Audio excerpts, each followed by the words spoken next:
Have you ever seen a Surya Kiran aerobatic display?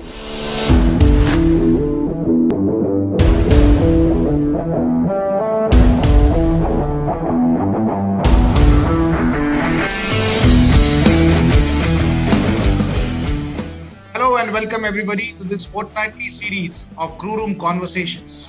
Today I have with me one such special guest, Group Captain Ramji. Ramji has been a part of the Surya Kiran aerobatic team. And Surya Kiran aerobatic team has been something that I've always been extremely passionate about. It has always excited me to see the Surya Kiran aerobatic team perform. When I used to be in the Air Force Academy and on every passing out parade, they used to perform. So I definitely wanted to have some guests from the Surya Kiran aerobatic team. And who else than my dear friend Ramji. So Ramji, welcome to the show. Thank you so much, sir. Thank you. An absolute honor that you've chosen me to represent the Surya Kiran aerobatic team.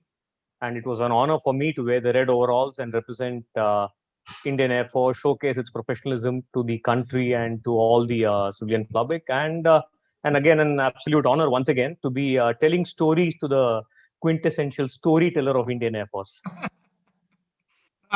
Our story of our friendship goes back almost 2 decades, Ramji. So pleasure having you. Absolutely. And just for the introduction of Ramji to our viewers, Ramji's had a wonderful tenure or stint or career, as one would call it, with the Indian Air Force. He's been a MiG-29 pilot. He's been a part of the Surya Kiran aerobatics team, an instructor, and also been having done the duty of a very coveted appointment of being a directing staff at a prestigious institute called as Defense Services Staff College, Wellington. So a person with a phenomenal amount of experience in fighter flying, and of course, one of the roles that he did in while in SCAT, he was mentioning was that he used to handle the PR. That is, he was the PRO of the SCAT aerobatic team. So we're going to have some great conversations, Ramki. And to begin the conversations, I want to straight away jump into the formation flying as such. And I can see, like any other SCAT proud red overall boy, you are wearing the SCAT T-shirt. So what is it? It's a 9 aircraft formation team. What is SCAT all about? The SCAT is an entirely voluntary team, as you can call it. It's a 9 aircraft aerobatic team. It's only one of the four 9 aircraft formation aerobatic teams in the world. And right now we fly the Hawks. We have flown the Kiran earlier. And much before that, in the role of Thunderbolts, we've flown the Hunter aircraft of the Indian Air Force. And we go around India and outside the countries to friendly international countries and showcase the Indian Air Force's professionalism and also to bring out the pride of Indian Air Force and India as a nation to the public audience. Amazing. No, you just mentioned we are one of the four, and really a proud moment for each one of us. Of course, the Air Warriors, but even as a civilian, the entire country to have an aerobatic team of our own, and there are just four of them in the world. So one of the things that is always, I've interacted with many of you, and a few of my coachmates also have been from the SCAT. I've always loved to interact with them on a very important topic when we talk of teams. And here is where I want to draw the attention of or ask you, Ramji, that when we talk of teams, we always say that we want to have the best of the team. My mantra when I was commanding officer used to be, I don't decide my team. So whoever is given to me by the air headquarters, I will work together with that individual to form a good team. So my question or my, if you can throw some light on the fact that when a person enters into the SCAT team, how does the bonding take place? So you hit the nail on the head. It's for us, though it's a voluntary organization, we work on the people that Indian Air Force has given us. And it is our responsibility to make the team. It is not just that I want to work with the team or I've been forced to work with the team. It is my responsibility to make the team of the people whom we have. And every person works as a leader there, not just the person on top. At every stage, everybody is a leader. You volunteer, the Air Force, in its wisdom, decides who are the people who can come in for the trials. During the trials, you send them through a few exercises, not just to test their skills out, but also various other few what appears to be mundane exercises. And after that, you say whether the person is fit or not fit. Once the person is fit, then the choice is up to the air headquarters to send whoever they feel like, whoever they can spare, and in their wisdom, who can can be best suited for the team. We work with them. We all work together, and we form the team that we are. Some we would know from earlier. Some would be absolutely brand new, strangers whom we start working with and make the best out of them. Sure. So a person comes and joins your Surya Kiran aerobatic team, and within a short span, he gets into the group, so as to speak. And there you are going to be in air and doing shows and performing with almost watertight precision, and you're doing maneuvers wherein the amount of skill that is required is phenomenal, and more importantly the amount of trust on the next person. So any reflections or any of your memories wherein either you were struggling or some of your friends were struggling to actually match up to the team requirements, and how do you guys overcome this kind of thing? So why speak about friends? So let me tell about myself. When I went into the team, I did have a little problem adjusting to the requirements of aerobatics, formation aerobatics. And it is not the same. Your skill set, you're really good at what you do. That's why you're being first selected to come into the team. But those skill sets, how do you transfer them to aerobatic teams are different. I did go through trouble. I was having I was finding it difficult to stay in positions to carry out certain maneuvers. And then came along, later Arunaksh Nandi was member of the team, but I had not flown with him earlier. He came, sat with me. We did one sortie, and then he told me, what I was doing wrong, where I was probably looking wrong, and therefore reacting wrong and getting my maneuvers wrong. A few inputs, and there it was, and that was the end of my troubles. Hmm. But and a year later, I was exactly in the same position as him, where somebody else was having a trouble in a different aspect of the flying, and I could help out the best as one. It's about a instructor clicks to you and it works. It's not that everybody else didn't try, but this particular aspect of mentoring is a continuous aspect. So there's always continuous talk. Somebody's continuously telling you. Everybody gives their inputs. Everybody's experience counts. When you talk of Surya Kiran 9 aircraft aerobatic team, once a position is selected, does the person fly in that position itself, or is there some kind of a change of assignment, oblique change of position? Oh, there is a lot of change of position, sir. If I may, use this as an example. Sure, sure. Right up there is a team leader. Yeah, He is on his second tenure. The right, first tenure, he doesn't. Nobody flies there. It's only the team leader who flies there, who has earlier flown in one of or two of these positions. Apart from that, before he comes there on his second tenure. right. When one joins the team, they either join in the outermost limit, either here Okay, as number 5 or as number 6 here. right, You train here, you go through one season of display, which is about 6 months of display, right, before you move inwards, either towards a leader or you move into these positions, which are, for more difficult. right, And thereafter, that's a progress which happens. And it's all about at every position. It involves a lot of retraining, right. and you go through those number of sorties, get those hang of it. Yeah, And because every leaves the team every 6 months, so right. you get trained into the new position before the member goes, and there you are performing a new rule. That also keeps you on the edge. It prevents you from getting complacent because a new position Right. involves new challenges.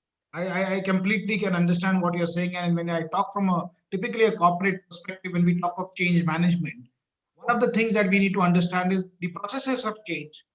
A little bit of organizational structures have changed, but also what changes sometimes is my role. And though, as I'm understanding, I am flying an outer member responsibility, I am gradually moving towards, I would not say a more responsible, but a more watertight compartment. So that's the interesting part, that every time I have to let go certain things which I learned in the last 6 months and move to the next. Now, for another understanding of our viewers, we always say, how close do you fly? So can you give me an example? Let's say, I know this for sure, that we fly what we call as a one wingspan. Am I right? Ideally, sir, but it's about, you take one wingspan is about 10 meters, Okay. and the distance varies depending upon maneuvers to maneuvers between Right. 10 one wingspan, which is 10 meters, to half a wingspan, which is 5 meters. Okay. And though it wouldn't appear to you, it is not always that we are flying in this given position. The Understood. aim is that this position or the position is visible to the audience. So Uh-huh. you keep, sometimes you're flying in an incorrect position, so that Right. the viewing angle makes Uh-huh. it appear that things are looking correct. So we're pretty much like the duck. There are lots of things happening under the water, but on top is all calm and nirvana on top.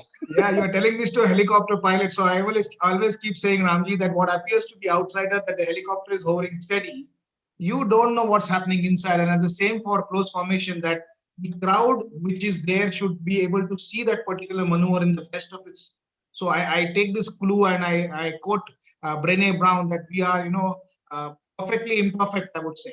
Absolutely, absolutely. And having couple of done a couple of trips with the helicopter guys and tried a hand at the hover, I pretty much know what you're talking Yeah, about. yeah, yeah. So just for the context, and correct me if I'm wrong, when we are talking of one wingspan, what essentially we are saying in a typically very easy to understand context is if there are two cars, Yeah, then the difference between me and the other car is going to be only one car is going to come between us.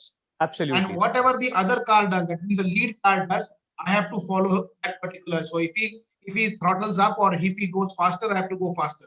And at Ab- every stage, the difference between me and the other car is going to be one single car. Am I right to understand that? absolutely. So the exact same word, and it's all. And this particular thing, this particular aspect comes with a lot of training, comes with a lot of trust, Sure. because there are times where I am flying in my aircraft in the Kiran. You're flying at 500 kilometers per hour at 20 meters above the ground, and there's one person who's behind me, and since he's behind me, he's obviously slightly below. He does not have the time to look at the ground. He Okay. trusts me, he looks at me, and he maintains that position. Now it's my responsibility to ensure that he's not left behind on the ground and that he's with me and he's maintained in the correct position. So when you say it's your responsibility to take the man, and what I'm understanding is uh, in the chain of things that are happening, everybody जो मैं हमेशा बोलता हूँ राम जी कि हम सब है हम सब अपना काम करेंगे तो अपने आप काम हो जाएगा. Absolutely. So you are trying to say that everybody is looking at the guy who's next to him, and finally the whole thing ends up at the leader. Am I right? Absolutely. A lot of times, even like when I was a PR, everybody used to ask, which is the most difficult position in all these nine? Okay. There's nobody, no position is more or less difficult. Right. It might appear that it is very easy for the leader because he's not formatting on anybody, but imagine the amount of stress on him. Yeah. He has to make the entire display great to appear for the public. So he is to maintain position with respect to them, and while at the same time not making it too difficult for eight others. So every position is equally difficult and every position is equally easy. Sure. Ramji, one of the things that happens in a Surya Kiran aerobatic team, needless to say, is that you have phenomenal amount of trust on your team members.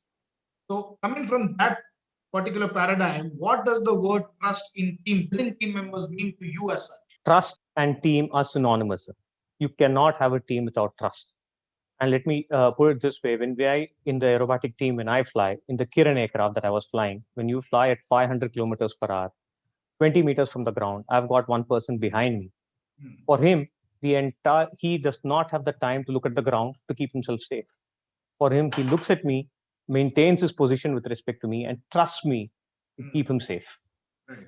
That is, for me, the be all and all of it, because one lapse from me, he gets less than a second to react.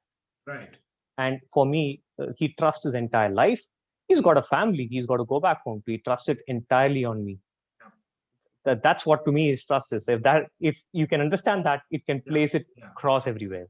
Absolutely, absolutely true. And it's such a powerful paradigm that you've just given to us, that saying that it is the person is actually risking or trusting his life, and he's got a family. So here's something that I used to tell my airmen when I was commanding the unit, that when you're signing up an aircraft, as having said the aircraft is serviceable, you're not offering the aircraft or aeroplane to the pilot. Of course, symbolically, yes. But you're actually telling the family members of the pilot, hey guys, here is what I'm offering to your dad or your husband or your son, and I am convinced 100% that this particular machine is serviceable, and that's why I'm offering it to him. And that actually changes the entire way, to my mind, about how we look at each other, how we look at team members. And once we have the trust, the connection happens, so trust builds again, and that's how I think a cycle improves. Absolutely, absolutely. And the aircraft does not know that it is a Welde who has got thousands of hours flying in Siachen, or it's a youngster who's going for his first landing at Kumar. The aircraft doesn't know. The environment doesn't know. Right. So it's entirely on this trust that entire system functions. Yeah. No, lovely thoughts on trust. So yeah. And what I recollect of being and watching your displays from the ground is that there is always a camera guy who's standing there who captures the entire thing, and there is a debrief. And obviously, since needless to say that you're a display aerobatic team, you're the best of the best. There is international crowd. At every time, there is going to be some experts who are going to give you some debriefs or some inputs to make the display look better. So my question to you would be, it's not an easy thing to always play up to the gallery, right? We all get tense, and that's the way of our work, so as to speak. So how do you guys adapt to this thing that every time you wear that overall on a day of display, is it some kind of a switch that happens and says, here we go? Uh, Let me put it this way, sir. There is a level of anxiety which is there. And if I say there was no anxiety, I would be saying lies. Okay. And I would also say that anxiety is very much necessary. Right. Let me just put in an easier context. In the 70s and 80s, when Gavaskar was batting, you had open, uncovered pitches. He was playing the four for the amazing fast bowlers of West Indians and West Indies, and he didn't wear a helmet. It's not that he believed in God and that nothing would happen. It's not that he didn't have the anxiety. Right. How he overcame all that was the amount of preparation, the hard work, and that's what happens. So every time you wear you wear the overall and you go off on display, it's always that on the worst of the days, it's a perfect diamond. When I walked into the team, it was told that every practice is a display and every display is a practice. So that keeps running in your mind so that you go towards every practice as if it was a display. Work hard to ensure things are correct at every time. Right. And when you go for a display, you put all that at the back to take into the cockpit the hard work, your preparation, and your experience. Go in and perform as if not a single soul is watching and you're going up there to enjoy it so that your mind is not cluttered and you just do what you're supposed to do and not be bothered about whether the PM is there, the president is there, some foreign dignitary is there, 10,000, a lakh of crowd is there, or something like Aero India, where you've got about 2, 3, 4 lakh crowd people. You're not bothered about that. You're just doing what you're being trained to do. Don't try out of the picture. Don't try anything new. Do what you're being trained to do. So do what you're trained to do and do what you enjoy, because you come here as a volunteer, just enjoy. And when you play, when you dance to the music, it automatically turns out to be one of the best dances, something like that. Absolutely, absolutely. Interesting. And when you entered into the team, and you have normally a tenure of 3 years, am I right? Yes. So I've always been saying this, and you also mentioned that the leaders got phenomenal amount of responsibility, because every action of the leader has got its repercussions down the formation. And of course, he's got the responsibility of maintaining the timing. There is a way of the display and all that. So any reflections or any insights that the time you spend, and of course you spend some time later commanding or being a part of a very, very prestigious organization. So anything on leadership that you would drive lessons from the Surya Kiran team? Absolutely, sir. Let's take it this way. For us in the aerobatic team, what happens is any small movement by the leader there, it would be visible to the guys immediately close to him after a finite amount of time. Okay. That finite amount of time gets doubled when it goes to the people who are the furthest away from the people, from the leader. So therefore, any movement by the leader would be visible after, would be magnified before it goes down to the last person. So what the crowd gets to see is the largest flapping around of the people who are the farthest away from him, without realizing that one innocuous movement by the leader is what has caused it. But then what also needs to be kept in mind is that the leader has to, like you said, has to play to the gallery. For him, the display has to look correct. He has to cater to the audience below. So therein comes the responsibility of the middle level people, or like you would call it, or the middle level managers. It's for them to cushion things out for the people who are away, so that the flapping around is not visible and everything appears smooth and things are eased out for the people further away from the pyramidal structure, who are as far away. So it appears that things are smoothened out. Of course, it will percolate at some point of time, but in a more reduced fashion. No, lovely, correlation and analogy. And in organizations across, the leader will have to, you are using a word, play the gallery, you are using a word saying the display has to look good. Yes. So the leader's task is to achieve an objective as given by somebody else, which could be higher formation in our case, and somebody else, it could be somebody else. But having understood that a leader is taking certain decisions, he's giving certain inputs, and those inputs are going to get reflected down the chain. It is very important point that you're bringing out, that the middle level people also have a phenomenal role to play. It is not that यहाँ से उठाया और पीछे दे दिया, and then the flooding take place at the field level, and that's what we say, that every action of the leader actually makes a difference. So the idea is to calm down the ripples in such a manner that the least amount of difference is at the lowest level. Wonderful. Yeah. So What you said is absolutely the correlations. It cannot be more succinctly put. And the fact is, it's a direct impact, like what you see in the team to what you see in any organization. I've carried this when I was back to the fighter squadrons, because it's so easy to understand that this is the way things are going to work. right. And like they say, the leader, he would rather hang for his convictions than for somebody else's convictions. Lovely. I just love this last part of yours. I've been saying that I would rather be hanged for my beliefs than yours. That's what the leader Absolutely. finally says. Yes. So one of the motivations, and you know it, and I know that people like you and me definitely enjoy the spotlight. How does it feel Very after true. the display is over? So let's look at it this way. Like in the army says, Mandir parade. So even us going wearing those red overalls, wearing those Ray-Bans, and carrying those a lot of goodies which people look out for, is also part of the parade. Okay. We are there to showcase the Indian Air Force. So we are there to tell the people that this life, is what you want to look forward to. It is there, but it comes with a lot of hard work. Right. It comes with a lot of hard work, and the one of the part of the training is to be able to switch on and off that switch, to say that now you're on the professional display of putting up in and show in the cockpit. Now you're outside the cockpit. It's also a show. It's about how you put it up, and not to carry one into the other. So Right. to be able to keep the difference away. Right. Right. And being a PRO, any of your memories that you really enjoyed interacting with the media or the crowd, or anything that you slipped up and you really were pulled up for something? So any kind of funny anecdote? Oh, lots of them, sir. So the first time was in PRO, and we had a display planned at base, and I sent the invite to all the local news, the newspapers, and everybody. And at the same time, we had taken up the case for these people to enter the press to enter the FO station to cover the display and take the interviews. And kind of word of mouth, everything was appeared that yes, the permissions would come through. So everything we went on till a point of time, and somebody at the senior organizations, in their wisdom and of course, which for valid reasons, they turned around and said, "Sorry, this particular display cannot be covered by the press." And I got this information about the evening before the display. So next morning, so we had about 30 people from the media right outside the FO station gate, and there's no way I'm going to turn them away, and neither can I take them in. So you put up stories and tell them, and things are not. There are various reasons why they cannot come in.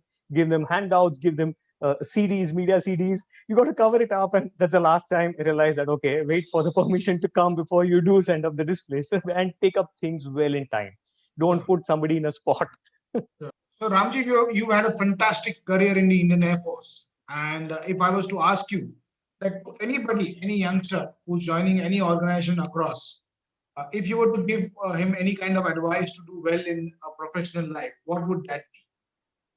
I would first say, given your 100%, hard work always bears results. Not in the might not appear so in the immediate term, but it does in the long term.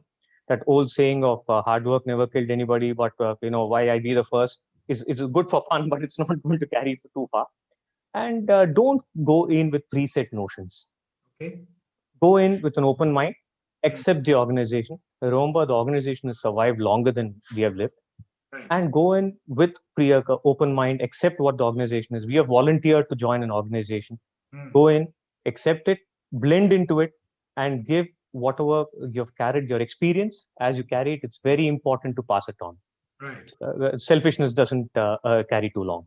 Very good, very good. I am so happy that you use the word blending, because what's important is for me when I join an organization, and you're also driving my attention to the fact that it could be a larger organization, it could be a smaller subset called as this unit or that unit of the Indian Air Force.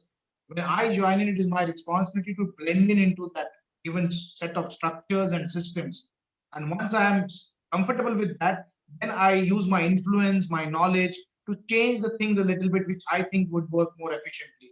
So wonderful, wonderful thoughts. And here's something I'm inviting you to do. My image of a Surya Kiran guy is definitely a smart. I would not use the word young looking, because to your God bless you, Ramji, you are too young for, and you may stay like this forever. So my memory of a Surya Kiran guy is the red overalls, wearing the white T-shirt inside with his position, and of course the Ray-Bans. So I'm going to invite you to wear your Ray-Bans before I sign you off. So are they with you? Very much, sir, but with the caveat that you join me in doing so. Oh, you know how much of a fan of Ray-Ban I am. So Absolutely. I always have it next to my study table. So here's wearing the Ray-Bans, the both of us. And here's something that I want to really say from my bottom of my heart, that may the display pilots present the best of the displays to the world. May the world look up to the Indian Air Force pilots for their precision, their trust, their camaraderie that they show in air. And may that inspire hundreds and thousands of Ramjis who would one day become the best of the fighter pilots and the best of the Surya Kiran aerobatic team members. So Ramji, thank you very much. It's been an absolute pleasure to understand your thoughts on variety of topics, including how to do well in service or in any organization. And I look forward to meeting you more often now that we are out of the Air Force and you're going to be flying in and out of Pune. Thank you so much, sir, and thank you for inviting me. And it's an awesome thing that you're doing. There's so much the Air Force has taught us. We have given whatever we could to the organization, given the time that we had, and to the youngsters. It's time for us to give this back to whoever, to the people outside, and what to get to do, put in our 2 bit into what we think, like you said, are things which can be better, which can be improved. And you're doing an awesome job for that. And thank you for inviting me for this lovely talks. So that was it, ladies and gentlemen. Signing off from the Crew Room Conversation, your host Nitin Velde with my special guest Ramji. Until we meet next time, thank you and Jai Hind.